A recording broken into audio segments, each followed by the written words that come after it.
Osmani sultanları. Sultan 4. Murad.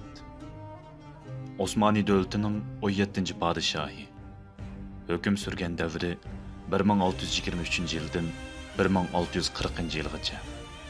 Murad Ahmet'nin Kösem Mehbikar Sultan'dan doğulğan oğlu bolup 1612 yılı 27 iyulda İstanbul'da doğuldu. 12 yaşında taxtga olturğan Tunji Murad şu zamanga qadar taxtda olturğan Osmanilar sultanlarının en kichigi idi. 1624 yılga kelgende ikki muhim vaqa yuz berdi.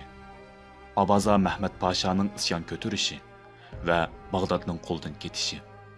Murad 1632 yılı taxtga to'liq hakim bolup, anısı Kösem Sultan'ның ta'siridan qutuldi. Qahvaxonalarni taqashga doir bir farmon chiqardi. Shaxsan o'zi kechalari sirtni aylanib, aroq ichganlarning iziga tushdi. Pat-pat qiyofatini o'zgartib, xalq orasida kezdi. Murad 1635 yılı Ravonni oldi.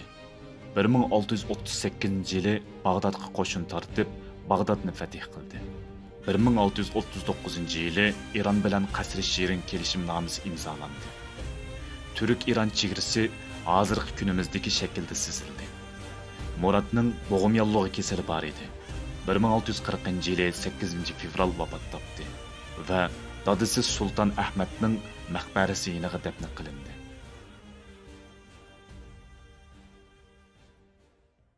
اذكر الصديق فخرا وابن عفان البعر سلان والفاتح عثمان وابنة شفين والغازي سليمان اسأل